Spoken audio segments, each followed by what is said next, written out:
Hello everyone. So first lecture में हमने ये देखा कि what is the definition of set, types of set, ठीक है, रिप्रेजेंट कैसे करते हैं, रिप्रेजेंट करने के तरीके देखे, ठीक है। फिर उसके बाद कार्डिनल नंबर भी देखा, कन्वर्जन देखा, एक टाइप से दूसरे टाइप में सेट को कैसे कन्वर्ट करते हैं। अब बात करते हैं टाइप्स की, टाइप्स ऑफ सेट। तो पहला जो टाइप है, first type is called the empty set. Empty set एक ऐसा सेट होता है जिसके अंदर एक भी एलिमेंट एग्जिस्ट नहीं करता। So as a set is said to be empty set if it has not no element। अगर कोई सेट के पास कोई भी एलिमेंट नहीं है तो उसको हम empty set कहेंगे। इसको हम कर्ली ब्रैकेट या फिर फाई से रिप्रेजेंट करते हैं, ठीक है। तो empty set is denoted by the curly bracket, open curly bracket और द फाई। क्लियर। जैसे एक एग्जांपल की बात कर लेते हैं। मैंने एक सेट लिखा, मैंने कहा x such that x is a natural number less than 1।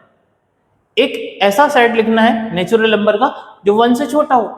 लेकिन आपको मालूम है ये बात कि लीस्ट नेचुरल नंबर क्या होता है, 1 होता है। 1 से छोटा तो कोई नेचुरल नंबर एग्जिस्ट नहीं करता। तो इसका मतलब ये एक ऐसा सेट हुआ जिसके अंदर कोई भी एलिमेंट एग्जिस्ट नहीं करेगा, इसलिए हम इसको क्या बोलेंगे, empty set. So A will become the empty set and it is denoted by the open curly bracket और रिटन बाय 5। अब आपने देखा कि इसमें तो सर कोई एलिमेंट ही नहीं है, इसका मतलब number of element in set A is what, 0। So इसकी कार्डिनलिटी कितनी हो जाएगी, 0।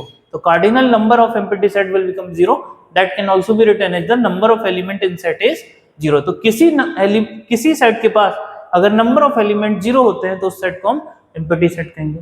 Second set is called the singleton set. इस set is said to be singleton if it has only 1 element और एग्जैक्टली 1 एलिमेंट। तो एक ऐसा सेट जिसके पास एग्जैक्टली 1 एलिमेंट होता है उसको सिंगलटन सेट कहते हैं। एग्जांपल की बात करें तो x such that x is a even prime number. तो आपको पता है नंबर्स में सिर्फ एक ही ऐसा नंबर है जो इवन प्राइम नंबर होता है जिसको हम 2 कहते हैं। तो एक ऐसा सेट जिसके पास सिर्फ और सिर्फ एक एलिमेंट होगा, तो सिंगलटन सेट का ये एक एग्जांपल हो सकता है कि x is a even prime number, so a set having only one element and that set is called the singleton set। next set is called the finite set। what is finite set? so एक ऐसा set जिसके पास finite number of elements होते हैं उनको हम finite set कह सकते हैं। तो a set is said to be finite if it has finite number of element। Example की बात कर लेते हैं, x such that x is a natural number less than 5।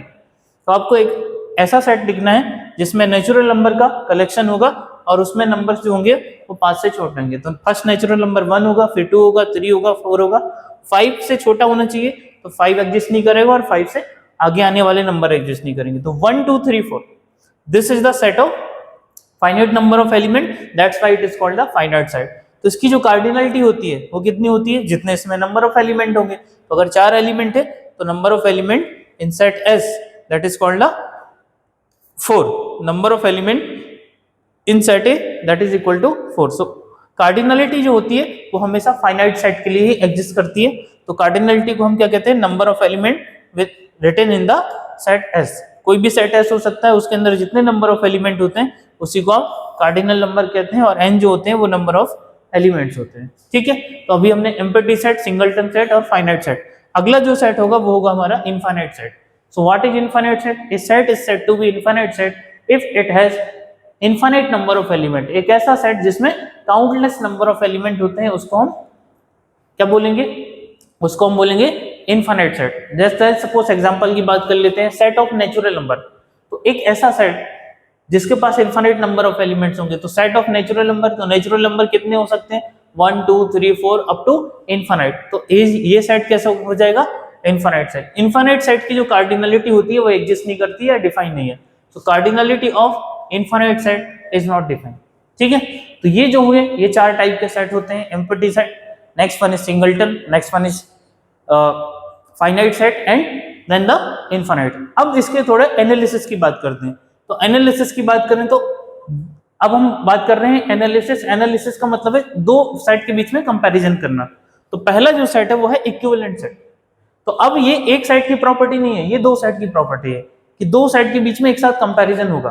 तो इक्विवेलेंट सेट किसको कहा जाता है, तो two set is said to be equivalent if both having the same number of element. दो ऐसे सेट को हम इक्विवेलेंट सेट कहेंगे जिसमें सेम नंबर ऑफ एलिमेंट होंगे। अब उनके जो एलिमेंट की वैल्यू है वो अलग अलग हो सकती है, लेकिन नंबर ऑफ एलिमेंट दोनों में सेम होंगे तो उसको हम इक्विवेलेंट कहेंगे। इसको हम ट्रिपल इक्वल से रिप्रेजेंट करते हैं। तो two set are said to be equivalent if the number of element on both sets are equal. जैसे पहला सेट S1 लिया AEIOU और दूसरा सेट S2 लिया जिसके अंदर एलिमेंट 1 2 3 4 5 है। तो पहले सेट की कार्डिनलिटी मतलब नंबर ऑफ एलिमेंट 5 है, 1 2 3 4 5, और दूसरे सेट की cardinality that is number of element 3 और 2 5 है। तो दोनों में नंबर ऑफ एलिमेंट अगर सेम है, वैल्यू देखो अलग अलग है, दोनों सेट के अंदर वैल्यू अलग अलग है, लेकिन नंबर ऑफ एलिमेंट दोनों में सेम है। तो ऐसे सेट जिसमें सिर्फ नंबर ऑफ एलिमेंट दोनों में सेम होते हैं, they are called a equivalent set. तो number of element in set S1 is equal to number of element in set 2 are equal, that's why set S1 is equivalent to set S2। Clear हो गया। अब बात करते हैं equal set की। तो two set are said to be equal set if the number of element on both set are same as well as the value of the their element are also same. दो set को हम equal set कहेंगे अगर उसमें number of element भी same होगा और उसके अंदर आने वाले एलिमेंट्स की करस्पॉन्डिंग वैल्यू भी सेम होगी। जैसे पहला सेट S1 है जिसके अंदर 1 2 3 4 5 एलिमेंट है, और दूसरा सेट S2 लिखा है मैंने x such that x belongs to natural number and x less than equal to 5।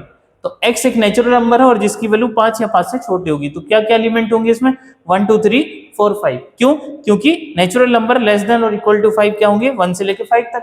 तो आपने देखा दोनों सेट S1 और S2 के पास सेम नंबर ऑफ एलिमेंट है और उनकी करस्पॉन्डिंग वैल्यू, इसमें भी सेम एलिमेंट है और इसमें भी सेम एलिमेंट है। तो ऐसे सेट जिसमें नंबर ऑफ एलिमेंट के साथ उनकी वैल्यू भी सेम होती है, उन दोनों सेट को S1 और S2 को अभी क्या कहेंगे इक्विवेलेंट सेट, वो सॉरी इक्वल सेट कहेंगे। तो आप देख सकते हैं कि जितने भी इक्वल सेट होते हैं वो इक्विवेलेंट होंगे, लेकिन जितने भी इक्विवेलेंट सेट होते हैं वो इक्वल हो ये जरूरी नहीं। ठीक है, तो all equal sets are equivalent but vice versa is not true. ठीक है, तो ये दो एनालिसिस के बारे में बात करी अपन ने, इक्विवेलेंट और किसके बारे में, इक्वल सेट के बारे में। अब बात करते हैं, नेक्स्ट पॉइंट है हमारा सबसेट। What is subset? जैसे हमने कोई भी सेट लिखा, अब सेट लिखने के बाद उस सेट के थ्रू भी बहुत सारे सेट लिखे जा सकते हैं। ठीक है, जैसे एक सेट के अंदर 5 एलिमेंट है तो उसके डिफरेंट डिफरेंट पार्ट्स उस सेट के थ्रू हम अलग अलग पार्ट्स बनाएंगे उसके।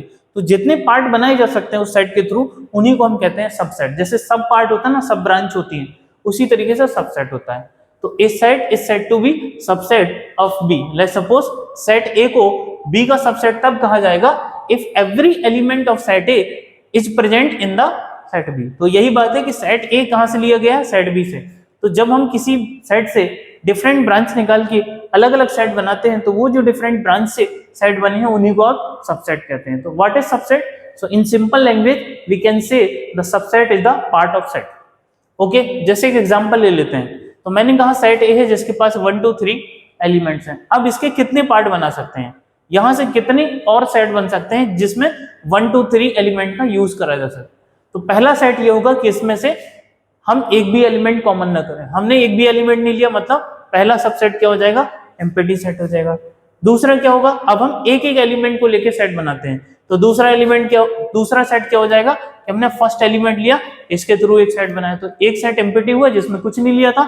फिर दूसरा सेट जब 1 लिया, तीसरा सेट क्या होगा जब सिर्फ 2 लेंगे, अगला सेट क्या होगा जब सिर्फ 3 लेंगे, अगला सेट क्या होगा, अब एक एक वाले खत्म हो गए, 2 2 के पेयर लेते हैं, 1 और 2 लिया, फिर 1 और 3 ले लिया, फिर 2 और 3 ले लिया, अब 2 2 वाले खत्म हो गए, फिर क्या करेंगे तीनों को एक साथ ले लें। तो कितने सबसेट बन गए देख लीजिए, एक सबसेट ये है, दूसरा ये है, तीसरा ये है, फोर्थ ये है, फिफ्थ, सिक्स्थ, 7 और 8। इसका मतलब अगर सेट ए के अंदर 3 एलिमेंट है तो इसके कितने सबसेट पॉसिबल है, 8 सबसेट। तो if A is the set having number of element is 3, then number of subset of set A, तो number of subset of set ए कितने हो जाएंगे, 8 हो जाएंगे, और 8 को अपन क्या ले सकते हैं 2 की पावर 3। तो यहां से जो फॉर्मूला बनता है वो नंबर ऑफ सबसेट का फॉर्मूला बनता है कि if any set having n number of element then number of subset will become 2 to the power n। जैसे इस सेट के पास 3 एलिमेंट थे तो इसके कितने सबसेट बने 2 की पावर 3 दैट इज 8। तो यहां से हम नंबर ऑफ सबसेट का फॉर्मूला ड्राइव कर लेते हैं। और भी एग्जांपल देख सकते हैं। लेट्स सपोज मैंने बोला a set having 3 element A B C, तो इसके नंबर ऑफ सबसेट कितने होंगे, अगर नंबर ऑफ एलिमेंट इसमें 3 है तो नंबर ऑफ सबसेट का फॉर्मूला अभी देखा हमने 2 की power n, where n is equal to 3, so that will become 2 की पावर 3 दैट इज 8। आगे बात करते हैं ठीक है। लेट्स सपोज एक बी सेट है, तो बी सेट के पास अगर 1 2 3 4 5 एलिमेंट है, तो इसमें अगर नंबर ऑफ सबसेट की बात करें तो कितने होंगे subset? Number of subset of set B. तो अभी फॉर्मूला हमने क्या पढ़ा है? 2 की पावर n। तो n क्या है? Number of element present in set B. तो कितने एलिमेंट प्रेजेंट है इसमें? 3 और 2 5 एलिमेंट प्रेजेंट है। तो 2 की पावर 5 दैट विल बिकम 2 की पावर 5 आप सॉल्व कर सकते हैं, कितना बन जाएगा? दैट इज 2 पावर 4 कितना हो जाएगा? 16 32। सो 32 नंबर ऑफ सबसेट बना सकते हैं इसके थ्रू। अब अगर हम ए और बी में कंपैरिजन कर ले, ए और बी में कंपैरिजन कर ले, जैसे डेफिनेशन अपन ने देखी थी कि सेट ए को सेट बी का सबसेट कहेंगे तब जब ए के पास जितने भी एलिमेंट है वो सबके सब बी साइड में प्रेजेंट हो। तो सेट ए के पास अगर 1 2 3 एलिमेंट है तो इस सेट ए को सेट बी का सबसेट कह सकते हैं। क्यों? क्योंकि 1 2 3 जितने एलिमेंट है वो सेट बी में है। So A is a part of B but B is not a part of A. Why? Because 4 5 इसके पास एलिमेंट है, इसके पास नहीं है। तो इन दोनों का रिलेशन, सबसेट का जो सिंबल होता है वो क्या होता है? Like this. तो A is a part of B, तो A is a subset of B. इसको ऐसे देख सकते हैं कि ए और बी में कौन बड़ा है। तो आपने देखा बी के पास नंबर ऑफ एलिमेंट ज्यादा है तो बी इज ग्रेटर देन ए। तो ये ग्रेटर ना बना के ये जो सिंबल है इसको थोड़ा यू के टाइप का बना लिया। और इक्वल होने का क्या मतलब है कि एक सबसेट वो भी हो सकता है जब दोनों के पास सेम नंबर ऑफ एलिमेंट हो। जैसे हमने इसके सबसेट लिखे थे तो आखिरी सबसेट क्या आया था? इसके बराबर आ गया था। तो ये इक्वालिटी को रिप्रेजेंट करता है, अदरवाइज ये पार्ट ऑफ सेट होता है। तो this is the symbol of subset. तो A is a part of B that means A is a subset of B. तो ये इस तरफ ओपन क्यों है? क्योंकि ये बड़ा है, इसलिए ये समझ लो ये ग्रेटर की तरह दिखाई दे रहा है। क्लियर हुआ?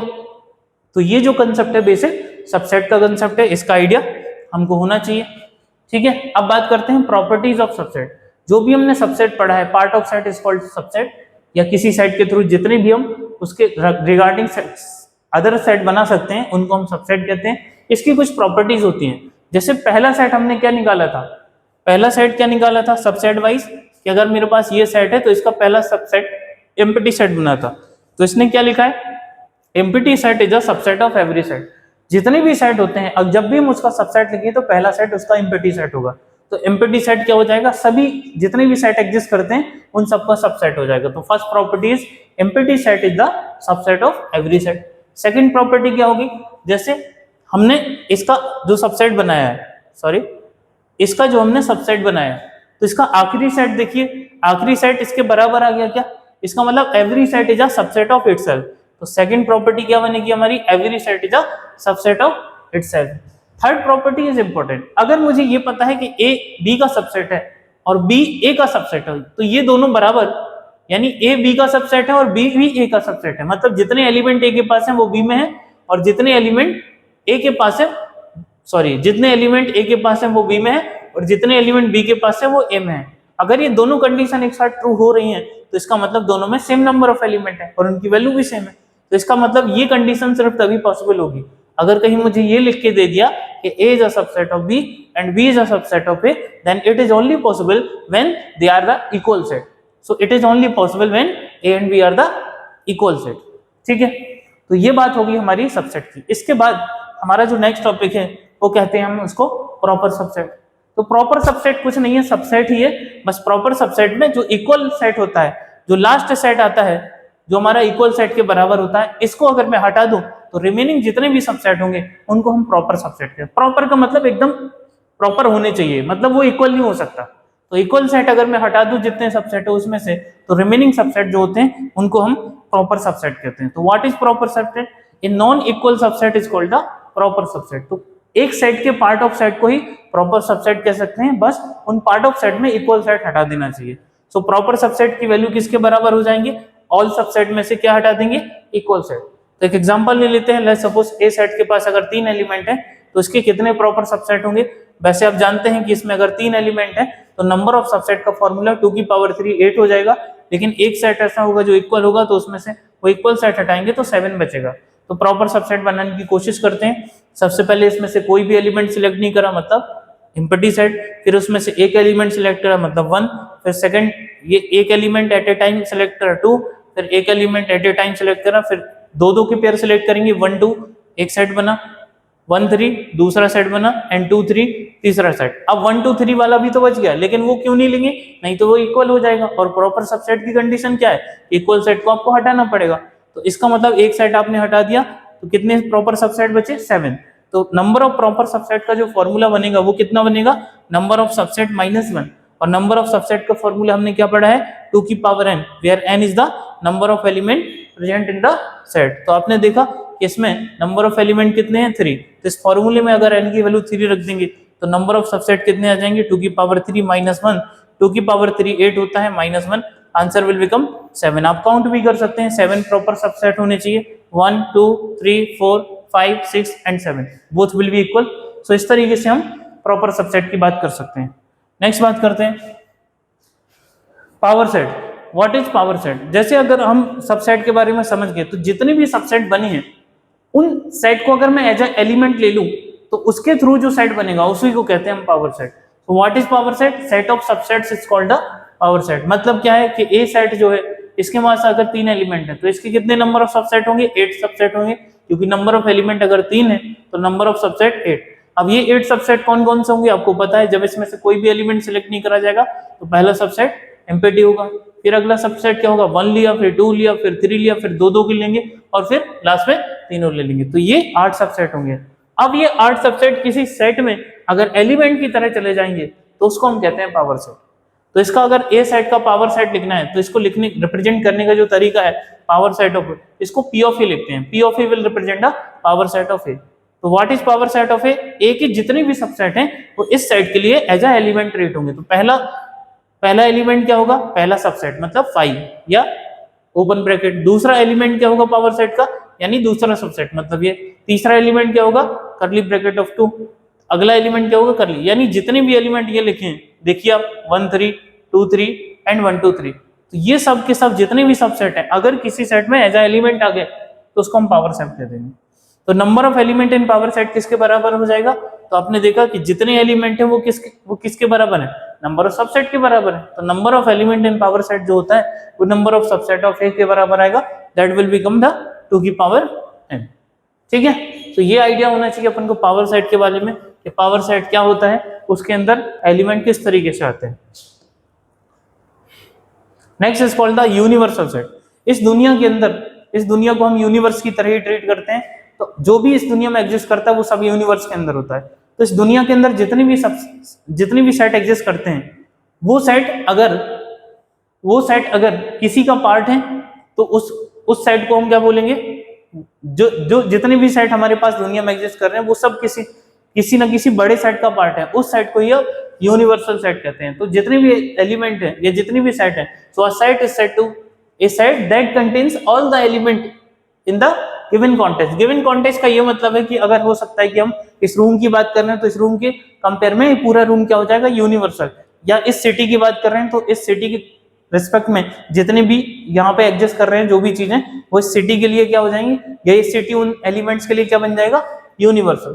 ठीक है, तो अब अगर मैं बोल रहा हूँ कि मेरे पास एक सेट है 1,2, दूसरा सेट है जिसके अंदर ये एलिमेंट है, तीसरा सेट है जिसके अंदर ये एलिमेंट, तो एक ऐसा सेट जो ए बी और सी तीनों को कंटेन करके रख रहा है उसको यूनिवर्सल कहते हैं।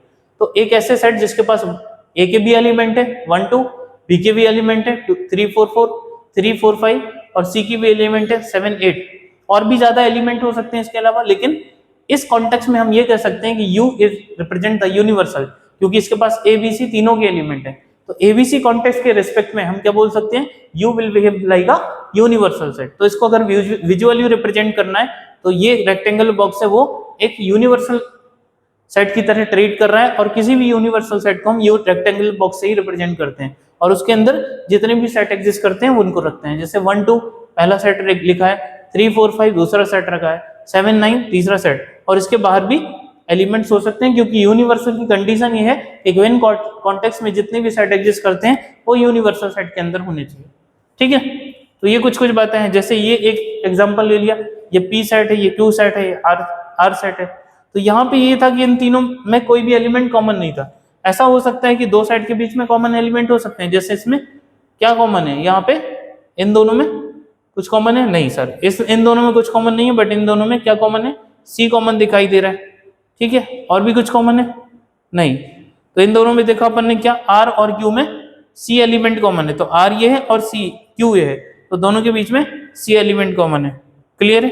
इसको बी मान लो, तो इन दोनों में बी कॉमन लिख दिया मैंने, तो B is the common for P as well as Q, तो दोनों के कॉमन रीजन में। तो ऐसे इस तरीके से इस कॉन्टेक्स्ट में पी क्यू आर के कॉन्टेक्स्ट में ये रेक्टेंगल बॉक्स किसकी तरह ट्रीट होगा, यूनिवर्सल सेट की तरह ट्रीट होगा। ठीक है, तो ये कुछ सेट जो थे वो थे क्या, टाइप्स ऑफ सेट थे। तो हमें सेट के बारे में इतना आइडिया होना चाहिए भाई, है ना। एक बात और देखिएगा, यूनिवर्सल सेट को जो है वो हम कैपिटल यू से रिप्रेजेंट करते हैं, इस बात को ध्यान रखना अपन को कि universal set is represented by the capital you. तो ये हमने देखा यूनिवर्सल सेट क्या होता है, पावर सेट क्या होता है, ठीक है, प्रॉपर सबसेट क्या होता है, सबसेट क्या होता है, प्रॉपर्टीज ऑफ सबसेट क्या है, ये सब बात करिए। ठीक है, तो इतना आइडिया होना चाहिए अपन को। अगर ये सारी बातें धीरे धीरे काम आएंगी आगे के लेक्चर्स में, आपको देखेगा या जब क्वेश्चंस लगाएंगे तो अब आपको कनेक्ट होंगी। तो आप चाहें तो एनसीईआरटी के थ्रू कुछ कुछ क्वेश्चंस आप ट्राई कर सकते हैं, आसानी से आपसे क्वेश्चन हो जाएंगे related to the set subset. ठीक है, तो इसके क्वेश्चन आप ट्राई कर सकते हैं। ठीक है, तो आज के लिए इतना, मिलेंगे नेक्स्ट लेक्चर में। Thank you so much, best of luck.